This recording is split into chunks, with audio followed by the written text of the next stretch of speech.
Oke, selamat pagi anak-anak. Ketemu lagi, walaupun sekali lagi masih belum bisa bertemu di dalam kelas. Untuk hari ini kita akan melanjutkan materi yang sudah kita pelajari pada pertemuan yang lalu. Lalu terakhir kita sudah mempelajari tentang dampak positif maupun dampak negatif dari konflik itu sendiri. Karena memang seperti yang saya tekankan kemarin, konflik tidak akan selalu memberikan dampak negatif. Pasti ada sisi positif. Oleh karena itu, setelah kita tahu apa saja dampak positif dan dampak negatif dari konflik itu sendiri, karena itu kita akan melanjutkan dengan mempelajari materi selanjutnya, yaitu kita akan belajar tentang akomodasi.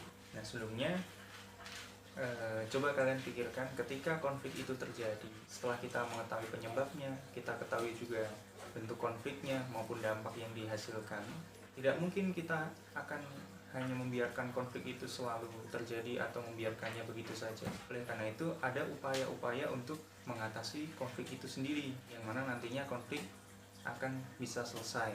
Oleh karena itu, perlu yang dinamakan dengan yang namanya akomodasi. Apa itu akomodasi ya? Akomodasi adalah upaya-upaya untuk mengatasi konflik yang ada dalam masyarakat. Ada banyak sekali cara atau upaya yang bisa dilakukan untuk menyelesaikan dari konflik itu sendiri, dari mulai mendatangkan pihak ketiga, dari mulai saling berkompromi, saling mengadakan diskusi, saling bahkan melalui pengadilan dan lain sebagainya. Oleh karena itu, ada banyak sebetulnya, tapi di sini akan saya sampaikan ada 9 bentuk akomodasi yang bisa kita lakukan atau bisa kita aplikasikan ketika kita menghadapi suatu konflik.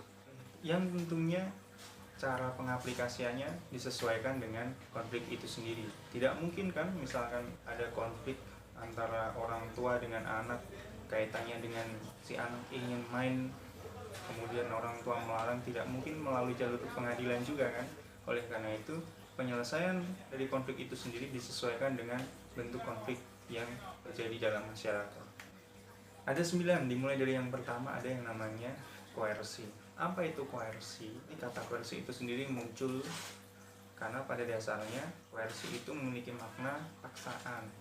Oleh karena itu, penyelesaian konflik dengan menggunakan koersi adalah penyelesaian konflik dengan menggunakan paksaan. Contohnya apa?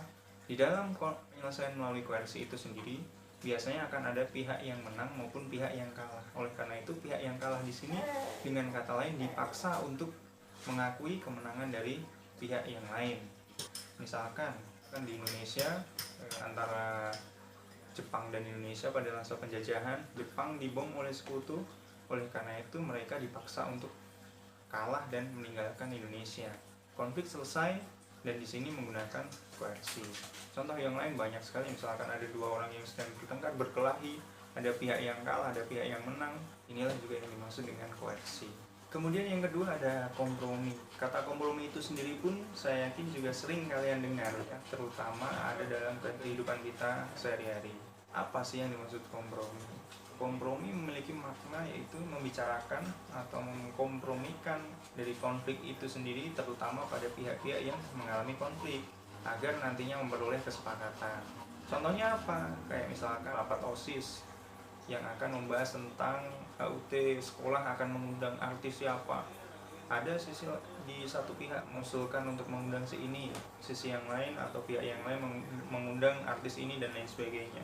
Terjadi konflik yang pada akhirnya nanti bisa diselesaikan dengan cara mengkompromikan dari beberapa pihak tadi, mendiskusikan, kemudian tercapailah satu kesepakatan yang nantinya bisa diterima oleh semua pihak yang ada di dalam suatu rapat itu sendiri.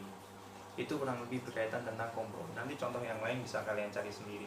Kemudian yang selanjutnya ada mediasi. Ini sekaligus yang keempat ya. Yang keempat ada yang namanya arbitrasi. Kenapa saya jadikan satu? Karena memang antara kedua akomodasi ini mereka memiliki kesamaan. Keduanya sama-sama mendatangkan pihak ketiga. Mediasi mendatangkan pihak ketiga, arbitrasi pun juga mendatangkan pihak ketiga. Namun ada satu poin yang harus kalian pahami, karena di dalam kedua akomodasi ini ada satu poin utama yang menjadi perbedaan. Ketika dalam mediasi, pihak ketiga ini hanya sekedar memberikan saran atau memberikan masukan tanpa memihak manapun, tanpa ada paksaan untuk memutuskan suatu keputusan yang nantinya akan mengikat kedua pihak itu sendiri. Berbeda halnya dengan yang namanya arbitrasi. Jika arbitrasi ini, pihak-pihak yang mengalami konflik itu harus menerima keputusan dari pihak ketiga itu sendiri. Konflik akan selesai, tapi di sini ada sisi juga yang namanya memaksa agar kedua pihak atau beberapa pihak yang berkonflik tadi selesai sesuai dengan keputusan dari pihak ketiga. Sekali lagi, untuk mediasi tidak memberikan keputusan yang mengikat, sedangkan arbitrasi memberikan keputusan yang mengikat si pihak ketiga tadi. Contoh mediasi ini, misalkan dulu pernah ada di Aceh, ada gerakan Aceh Merdeka, yang mana konflik ini terjadi antara gerakan Aceh Merdeka itu sendiri dengan pemerintah Indonesia, yang mana diselesaikan oleh pihak ketiga melalui negara Swedia. Kemudian dari pihak GAM diambil, ya pemerintah Indonesia juga diambil, dari pihak ketiga memberikan saran, akhirnya terciptalah yang namanya kesepakatan. Contoh mediasi yang lain, misalkan konflik antara kedua siswa, ada dua orang siswa yang sedang berkonflik, kemudian ada wali kelas yang menengahi, kemudian wali kelas memberikan sekedar saran, masukan untuk menyelesaikan konflik itu sendiri tanpa memberikan keputusan yang mengikat, itu juga bisa dikatakan sebagai penyelesaian konflik melalui mediasi. Contoh yang lain nanti cari sendiri. Kemudian yang selanjutnya arbitrasi tadi, seperti yang saya katakan tadi, pihak ketiga tapi memberikan keputusan yang mengikat. Contoh yang paling sederhana, misalkan ada pertandingan sepak bola, ada satu pemain menggiring bola, kemudian ada pemain lain melakukan sliding tackle dari belakang misalkan. Si pemain tadi kesakitan, kemudian datanglah seorang wasit. Wasit langsung memberikan kartu merah kepada orang yang melakukan sliding tackle tadi. Setelah wasit memberikan kartu merah, mau tidak mau si orang itu harus menerima keputusan wasit, atau si pemain itu harus menerima keputusan wasit. Konflik selesai, dan inilah yang dimaksud dengan penyelesaian melalui arbitrasi. Contoh yang lain, misalkan ada konflik antara KPK dan Polri, kemudian ditengahi oleh Pak Presiden. Misal Presiden memberikan keputusan agar Polri seperti ini, KPK pun seperti ini. Pihak ketiga memberikan keputusan mengikat. Ini yang dimaksud dengan arbitrasi. Contoh yang lain nanti cari sendiri. Kemudian yang kelima, ada yang namanya konsiliasi.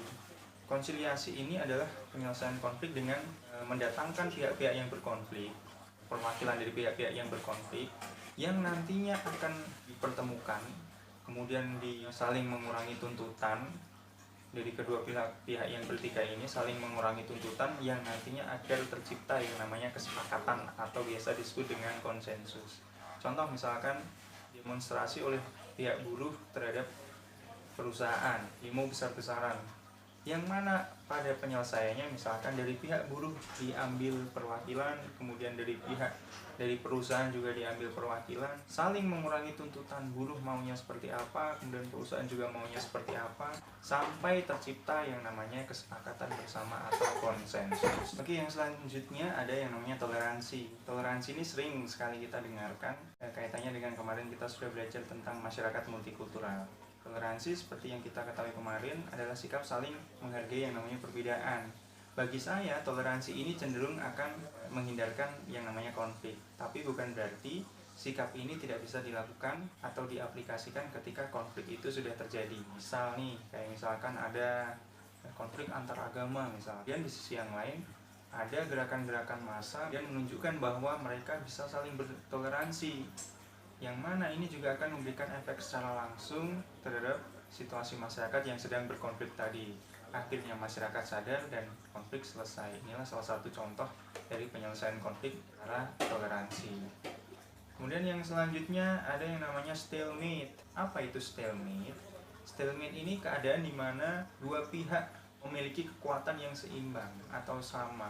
Oleh karena itu, ketika konflik itu dilanjutkan terus-menerus, yang ada hanya akan menimbulkan kerugian bagi kedua pihak, tidak hanya salah satu pihak. Oleh karena itu, kedua pihak ini saling menyadari bahwa konflik ini ketika dilanjutkan terus-menerus hanya akan memberikan kerugian. Oleh karena itu, mereka menyepakati untuk menyelesaikan konflik itu sendiri, yang tujuannya adalah untuk supaya tidak menimbulkan kerugian yang lebih besar lagi.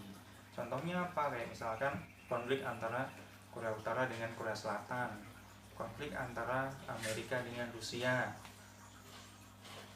konflik antara yang lain sebagainya. Nanti kalian cari sendiri contoh yang lain. Selanjutnya adalah penyelesaian konflik melalui adjudikasi. Adjudikasi ini cukup mudah juga, karena penyelesaian konflik ini dilakukan melalui pengadilan. Mudah yang saya maksud adalah karena sifatnya sangat formal, sehingga Keputusan yang dihasilkan pun sangat jelas sekali. Kasus sengketa rebutan tanah misalkan diajukan ke pengadilan, pengadilan memutuskan, konflik selesai. Perceraian misalkan suami dengan istri diputuskan oleh pengadilan, konflik juga selesai. Saya tekankan, adjudikasi adalah penyelesaian konflik melalui pengadilan atau meja hijau. Kemudian yang terakhir ada yang namanya gencatan senjata.